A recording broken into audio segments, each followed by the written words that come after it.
What are you doing? Working on my form. Why do you take lessons anyway? I saw some stuff in the Return of the Five Deadly Venoms. It was way cooler than that. Yeah, right. I bet you can't hit me. Now, I think I can, Then try to hit me. but I don't want to hurt you. No, I dare you. Try to hit me. All right, then. Fine.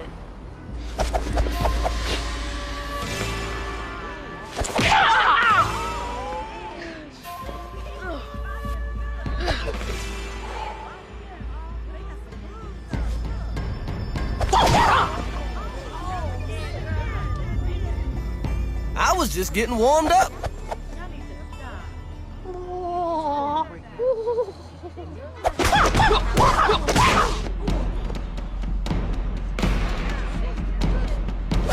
Ow! Do that for.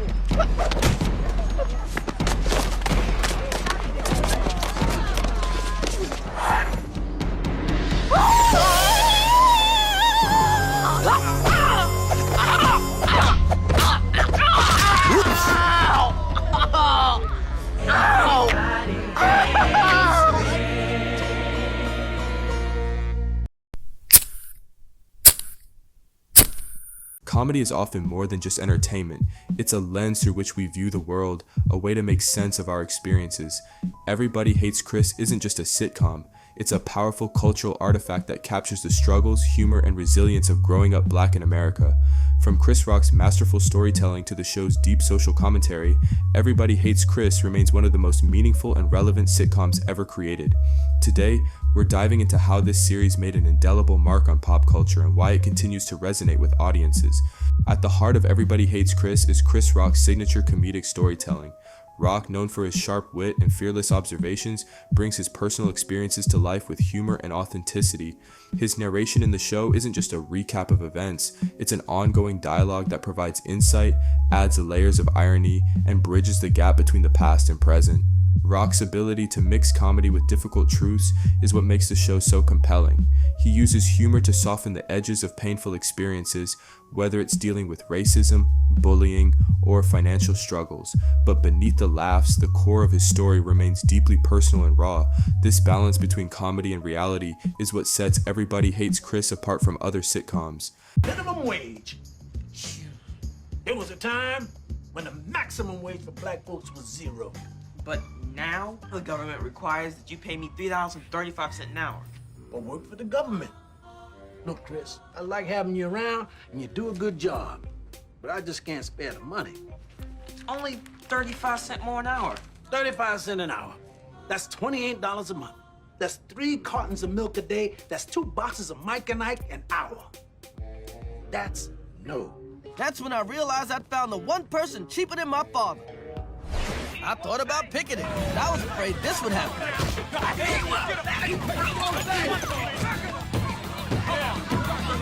I thought about a sit-in, but I was afraid this would happen again.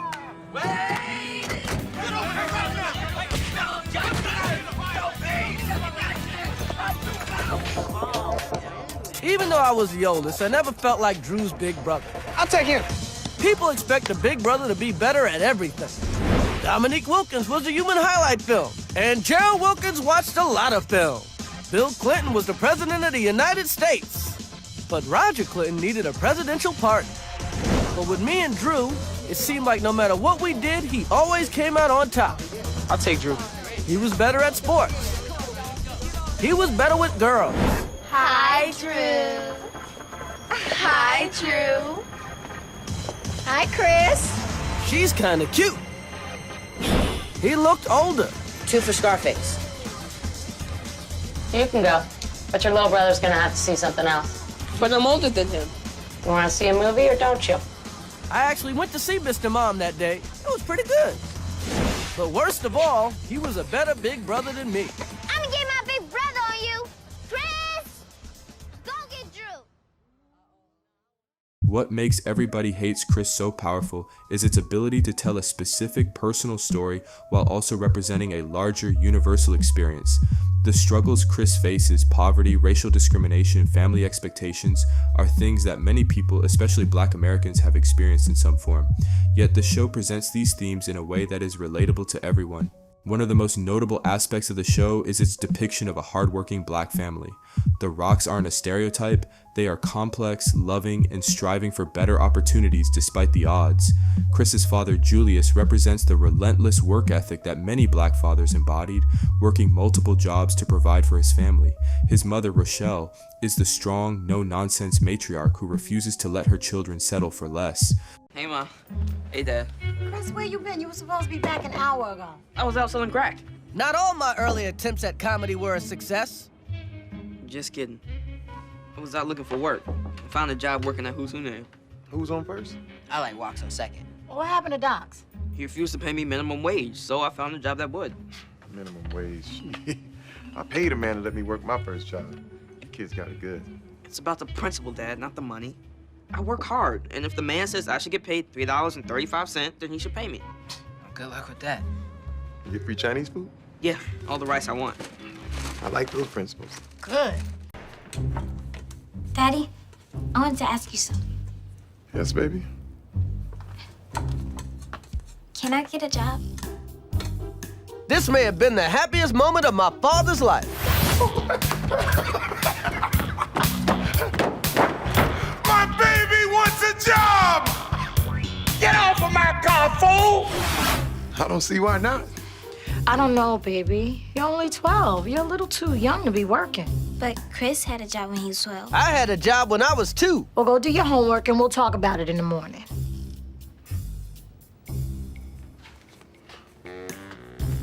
What? What? I don't want Tanya working.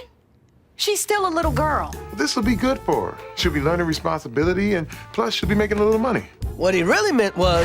She'll be making money. She'll be making money. She'll be making money, and she'll be making money. Well, where are we supposed to find her a job? She can work at the beauty shop with you. She can sweep up here. I don't want her breathing those chemicals. She can wear a mask. When is she supposed to do her homework? When she's not sweeping. But what if she hears something she's not supposed to? Don't tell me. You really want her to work that bad? Yes. No, but it's not me. It's her.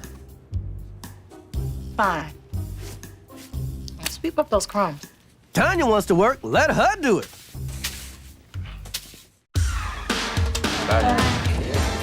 When you're a kid, one of the most important lessons you learn is when your parents tell you to do something. Y'all better eat that liver. Yes, ma'am. You do it.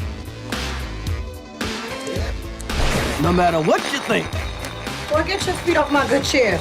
Yes, ma'am. No matter what it is.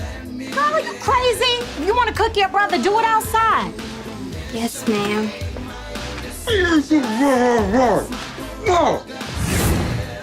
No matter how you feel. Chris, clear off the table and do the dishes.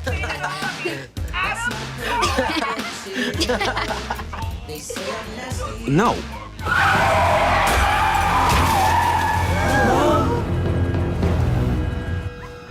What? Will I say what I said again? Will my mother kill me before I get a chance to say it? Are Drew and Tanya gonna sit there and just let this happen? Don't touch that dial. Even Chris's struggles in school highlight an ongoing issue in America, how Black students are often treated differently, underestimated, or forced to work twice as hard to get the same recognition as their peers. Through comedy, Everybody Hates Chris subtly exposes these realities in a way that sparks conversation. Chris, I'm sorry for shushing you. I know your people can't help talking in the movies. Why aren't you in school? I wonder if she'd believe it was Chicken George Day. Oh, I'm sorry. I just wanted to see this movie.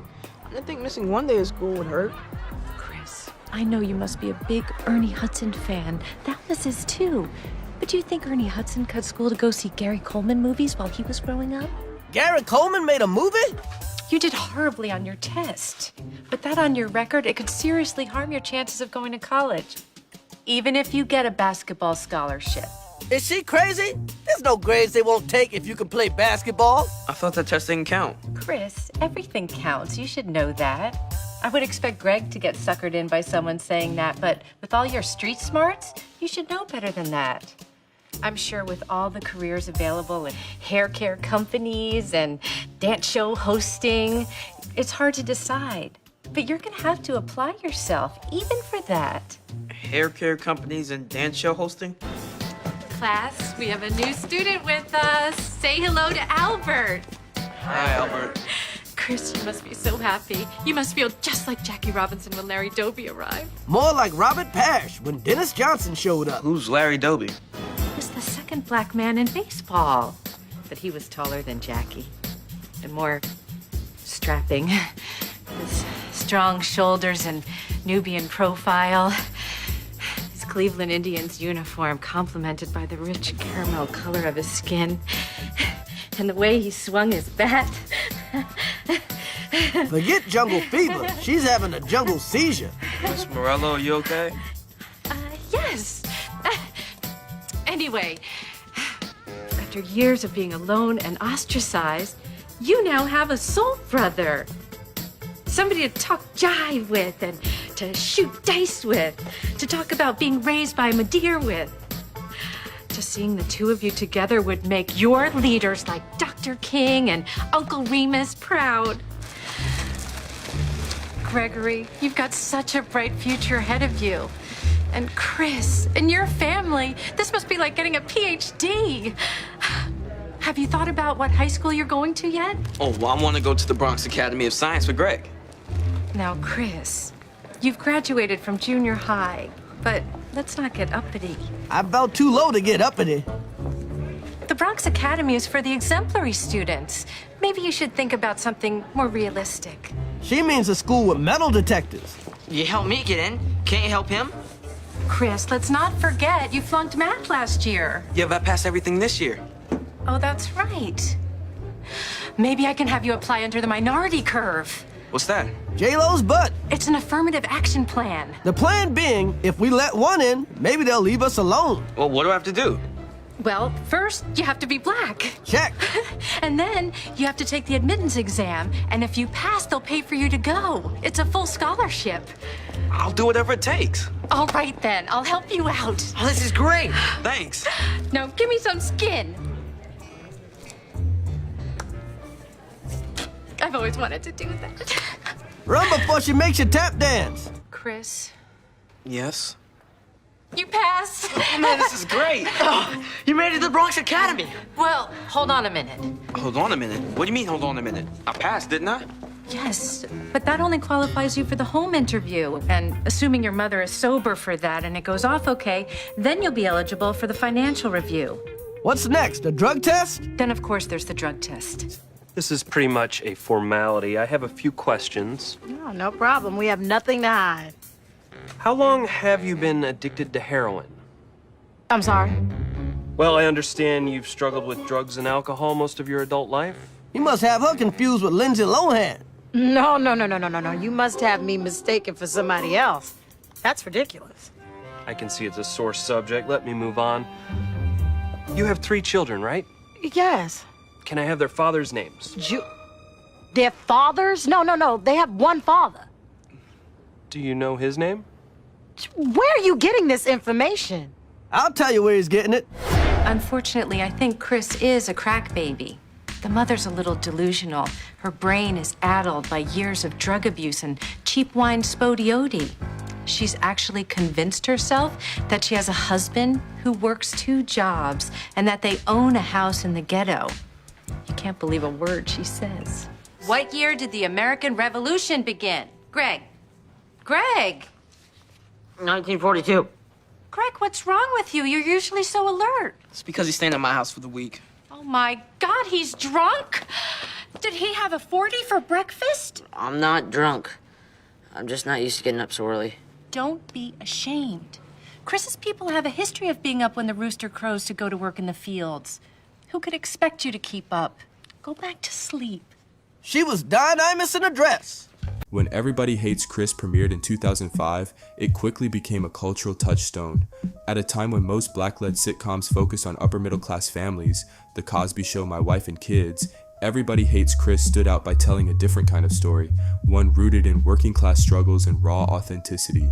The show also gave a voice to an often overlooked perspective. Many TV shows set in New York focus on wealthy or middle-class characters, but Everybody Hates Chris showcased a reality rarely seen on mainstream television. The experience of growing up black in Brooklyn during the 80s, dealing with racism, economic struggles, and the complexities of navigating different social spaces. Beyond its immediate success, the show's impact continues to grow, especially in the age of social media. Clips from the series regularly go viral, proving its humor and messages are still relevant today. The show's themes of perseverance, systemic inequality, and family values remain as timely as ever, making it a favorite among new generations. One of the most genius elements of Everybody Hates Chris is its use of satire. While the show is hilarious, it also serves as a commentary on race, class, and American society. Take, for example, the character of Ms. Morello. While she appears to be a well-meaning teacher, her constant microaggressions towards Chris highlight a type of subtle racism that many black students have experienced. By making her character oblivious rather than overtly malicious, the show cleverly exposes the problems with liberal racism, where people believe they are being helpful but still reinforce harmful stereotypes. So are you guys close? Yeah. Chris, why don't you stand up and tell the rest of the class what you're discussing with Gregory? My grandfather died. Chris, that's not funny. What are you gonna do when your grandfather dies for real? Just because you didn't study for a test doesn't mean you can go killing off your family. Who's next? Your father? Your mother? Why don't you kill your sister or your brother? He's telling the truth. Oh. Oh, Chris. Wait. You believe him? Of course. And not me. Well, Chris, your grandfather died. You might say anything. And sell 30 boxes of cookies to cover the cost of the trip. Chris, if your people can't afford to pay cash, I'll see if they'll accept food stamps. Inga, binga, binga, bunga. Chris, what tribe are you from? I don't know. Chris, it's H-E-R-E. Study. Sometimes I forget how strong your people are. What do you mean, how strong my people are? What do I mean, how strong your people are? You shall overcome someday. So taking the best ass whooping, Chris.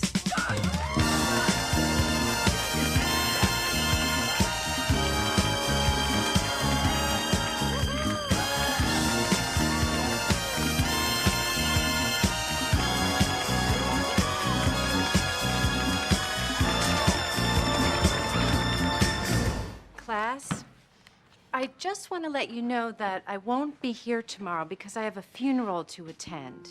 Who died? My sister. Oh, I'm sorry. Thank you, Chris. It's hard because I don't have 19 or 20 other siblings like you. What'd she die of? She died of a bad case of grammar.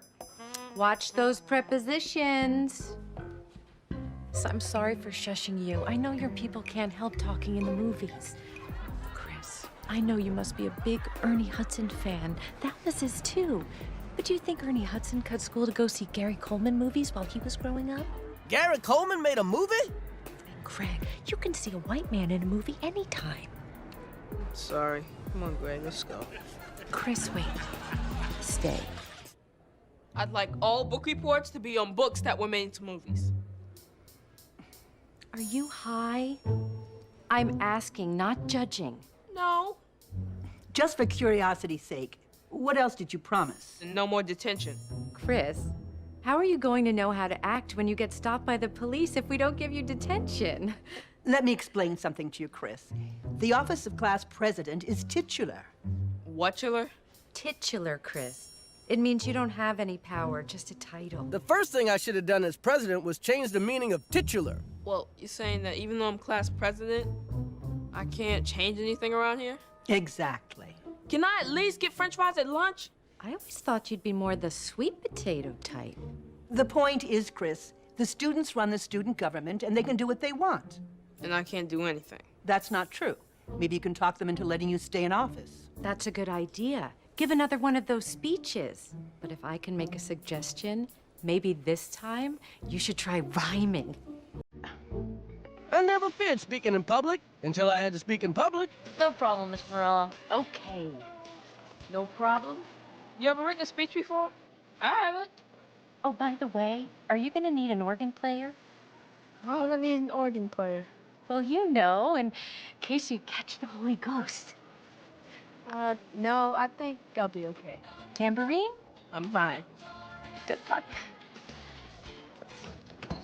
And Chris, I hope you weren't too busy taking care of all of your half-brothers and sisters to study. Chris, you're so very well-spoken. Why don't you go first? Come up here in front of the class. Well, what do you want me to talk about? I want you to talk about people in history who have achieved their goals against all odds. Do you know what goals are, Chris? Yeah. You need to rise above your ghetto mentality. Ghetto mentality? I don't have a ghetto mentality. You do, Chris. A psychological ghetto.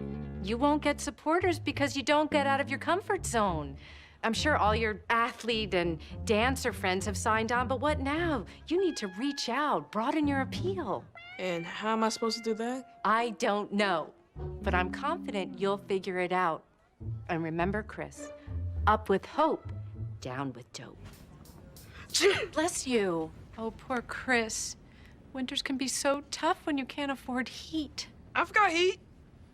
Another powerful element is how the show portrays the economic realities of working class families. Julius's obsession with saving every penny isn't just a funny quirk, it's a survival mechanism reflecting the financial pressures many black families faced then and still face today. The show also highlights the idea that black children often have to grow up faster. Chris is forced to take on responsibilities beyond his years, navigating both the dangers of his neighborhood and the pressures of his school environment.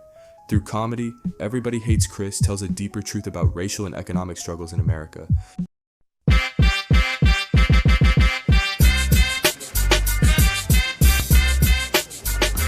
Mama, can we get these? No, we've already got peanut butter and jelly. Mom, I hate that stuff. It tastes like concrete. Bring it up, please. When I was a kid, my dad would try to save money any way he could. So when my mother went shopping, he had one rule. No name brands. So instead of Fruit Loops, Cheerios, or Frosted Flakes, we got... Cereal? What is this stuff? Goats? Flakes? Is there a prize inside? The prize is you don't starve to death. Bring it up. And instead of Oreos, Ginger Snaps, or Chips Ahoy, we got... Cookie? That's right, cookie. Not cookies, cookie. A big bag with one cookie in it. Oh, Mama, can I have some cookie? Yeah, but only 2 bites. Don't suck out all the chips like you did last time. When it came to soap, instead of Zest, Dial, or Coast, we got... Camay? Do you have a problem with that? Bring it up. My mother could save money a lot of places, but not on her ass. Easy. Hey, baby. What's up, babe? Knickers. What's the Knickers? It's the same as a Snicker bar, but it's a lot cheaper. I go to this place, they got everything. Knickers, 2 Musketeers, M&M's. Julius. Gravy ways? It's the same as a Milky Way, but it tastes like gravy. Where you going? Out.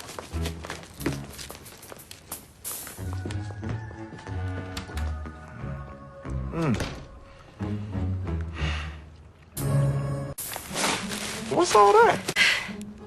Real Halloween candy. Bags, everything. I even bought a pumpkin.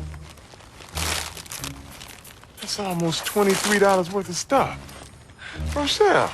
Look, Julius, I don't want people all over the neighborhood talking about I'm that woman giving out butter thumbs. What are we gonna do with all this Halloween candy I bought?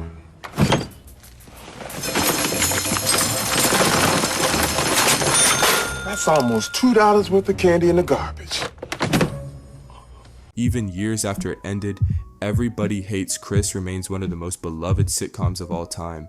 It's a rare show that feels just as relevant today as it did when it first aired. Part of that is due to its honesty. The show doesn't sugarcoat life's hardships, but it also doesn't wallow in them. Instead, it finds humor in struggle, strength in adversity, and heart in every challenge.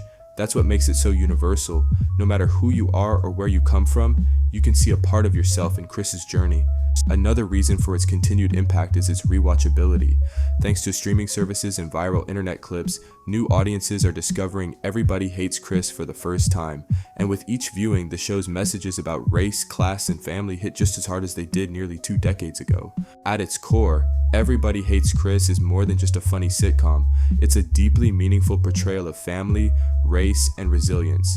Chris Rock's storytelling, combined with sharp social commentary, makes it one of the most important sitcoms of our time. So, what's your favorite Everybody Hates Chris moment?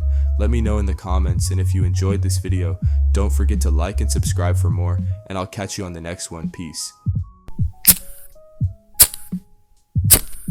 This time, sing it with feeling. You're singing about an impoverished family living in the ghetto who gave birth to their firstborn child in a manger. Chris, you can relate to this, can't you? Not really. Can anyone tell me what I'm holding? Chris? An egg? No, Chris. For the next week, this is not an egg. These will be your children. Each and every one of you will be paired with a member of the opposite gender. And the two of you will be the proud parents of a brand new baby boy or girl. Make my baby sunny side up. Chris, we have an uneven number of boys and girls, so I thought I'd make you a single father. I know it's something you can relate to with your childhood and all. I have a father. Oh, I know, Chris. If only your mom knew his name. Just so you embraced this project to the fullest, I brought something special for you. If it's my baby's mama, I hope she doesn't have feathers. A brown egg? They're all the same on the inside. Except my egg's gonna get pulled over by the police more. Chris, are you paying it? Caruso? It wasn't me. He's the one shucking and jiving. So, Mr. Funny Man, you're so funny. Why don't you make me laugh? I can't. Obviously you can. You told them a joke, so you can tell me a joke. I don't think so. Oh, so now you're thinking? Some sweetback you are. Well, aren't you just a little sweetback? Hey, well, you know. Well, they hate you. They've always hated me. True, but they used to hate you because you were black. Now they hate you because you're acting like a jerk.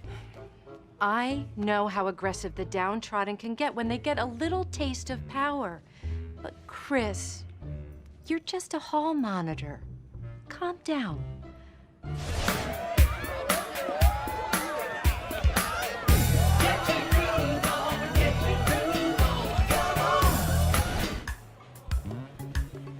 Miss Morello! Oh, Chris, you're still here. I was so afraid the system would have brought you down by now. Chris, I love your shirt. What does it stand for? B-. Oh, B-. I love that Black Street slang. Oh, hey, Chris. I heard you got your father's deuce and a quarter. Cool. Hey, Malcolm Racer X. I heard you got your father's hoopty. Cool. Hey, Chris, I heard you've got a father. Cool. This week is my favorite holiday, Earth Day. Or as you would say, Chris, Earth Day. This isn't good. What's wrong with it? Chris, there's nothing worse than racial stereotypes. We've seen this 1,000 times. The tall, shirtless black man, his ebony pecs glistening with sweat from working in the fields, his furrowed brow filled with savage lust. Where was I? I think you're talking about racial stereotypes. Oh, right. I want to read about the real black men who walked the gritty streets of the hood. People like Superfly, the Mac, Black Belt Jones, Truck Turner, and Blackula. Tell me the truth about the pimps and the hustlers, the violence, all set to a jazzy beat. Oh, this is a jazzy beat I want to give her right upside the head. With the proper education, you could do so many things. You could be a garbage collector, Garbage truck driver, garbage truck dispatcher. The list is endless. So what do you think we should do next? I've got an idea. Why don't you sit in, which your people have historically been good at, and audit my class? Audit means to attend classes or lectures as an auditor. Auditor means hearer or listener. Yeah. So how would that help him? Well, if he's preparing for an equivalency test, he needs classroom experience. It'll help him get acclimated. Acclimated to a custom or to become accustomed to a new climate or an environment. Thank you, Miss Morello. Yes, thank you. Chris, I think this is a great way for you to get your father off the streets. And in her bed. I'm sorry I'm late, but my whole family's sick. Dear, I'm so sorry. Is it sickle cell, rickets, or swine flu? Swine flu. Well, your tardiness is excused, but you should tell your family to lay off the bacon. Chris, I'm so disappointed in you. I know that nicotine, pork rinds, and malt liquor are the black man's vices. You forgot white women. Greg. Greg! 1942. Greg, what's wrong with you? You're usually so alert. It's because he's staying at my house for the week. Oh my God, he's drunk? Did he have a 40 for breakfast? I'm not drunk. I'm just not used to getting up so early. Don't be ashamed. Chris's people have a history of being up when the rooster crows to go to work in the fields. Who could expect you to keep up? Go back to sleep. She was Dionymus in a dress. Let's celebrate the day Chris's people finally realized they were emancipated. Happy Juneteenth, Chris. Class, we have a new student with us. Say hello to Albert. Hi, Albert.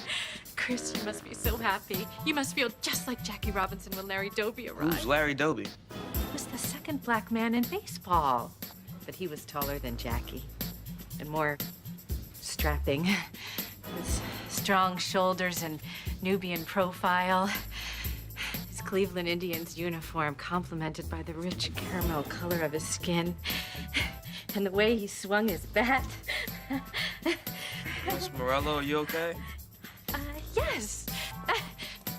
Anyway, after years of being alone and ostracized, you now have a soul brother. Somebody to talk jive with and to shoot dice with, to talk about being raised by Madeir with. Just seeing the two of you together would make your leaders like Dr. King and Uncle Remus proud. Oh, happy day. She might have been crazy, but she was right. I finally had somebody I could really relate to. Like this.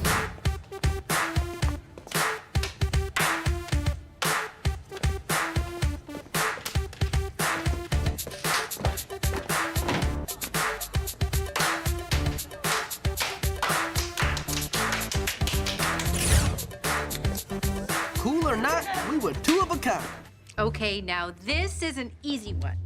Who was the only president to ever be impeached? Chris? George Washington Carver? No, Chris. George Washington Carver was the black peanut genius. And you should know that. Albert. Oh, no. What do you mean you don't know? Did you read the assigned material? You can read, can't you? Yeah, I can read. Well, then there's no excuse for you not having studied. Now, I know you and Chris are having fun shucking and jiving together, but you should really spend more time studying. Where'd it go, Basquiat? I didn't do this. Sure you didn't. Who would possess the vulgar cultural background and raw, angry street talent to do something like this? I know in your culture, people think that word is a compliment, but in this instance, it's not. You did horribly on your test. But that on your record, it could seriously harm your chances of going to college, even if you get a basketball scholarship. Is she crazy? There's no grades they won't take if you can play basketball. I thought that test didn't count. Chris, everything counts. You should know that. I would expect Greg to get suckered in by someone saying that, but with all your street smarts, you should know better than that. I'm sure with all the careers available in hair care companies and dance show hosting, it's hard to decide. But you're gonna have to apply yourself, even for that. Hair care companies and dance show hosting? Now, give me some skin. I've always wanted to do that. Oh. So, what can I do for you? I need to change homerooms. Oh, what's the problem? Mr. Thurman hates me. Everyone does. It's in the title of the show, dummy. I'm tired of being around only white kids all the time. Doesn't bother Michael Jackson. Chris, I thought you'd like that room. That's why I had you placed there. You put me in that class? Yes, but if I had known you were a racist. No, I'm not a racist. Well, I don't hear any of the white kids complaining about being around you. It's hard to talk when you're wearing a hood. And I think that's mighty white of them. Before I strangled her, I wanted to know why she did what she did. Chris, when I saw your name on the register, I thought if you hadn't gotten shot, ended up slinging rock, or become a baby daddy over the summer, that you'd want to get back to something you knew. Yeah, I know black kids, Asians, Latinos. So why can't I be in the homeroom with them? Chris, the black boys are all in gangs, the girls are all bougie, and don't even get me started on the Puerto Ricans. Boricua? What is that? What have you got against white people anyway? Oh, you'll find out. Nothing. I just don't want to start every day in a room full of people who hate me. I tell you what, if you can find a black friend or a group of people that you can fit in with that aren't all white, I'll put you in a new homeroom. Oh, that looks delicious. I would have thought you would fry up some chicken, but this is a real surprise. This meant a lot to my mother. I bet it did. And she must be proud of you. A perfect score on the PSAT test? That's unheard of in the history of this school. You're like a little chocolate Einstein. Thanks. Anyway, we're taking you out of your regular classes and putting you in the advanced placement program. Advanced placement? Yes. If you think white people are smart, wait until you go to class with the Asians. It's your excuse from all of your classes. Professor Lee will be taking them for you. Is he smart? Chris, he's Asian. If you could turn his smart into black, he'd be darker than Yaphet Kotto in a pot of chocolate. Cool. Yes, you did it.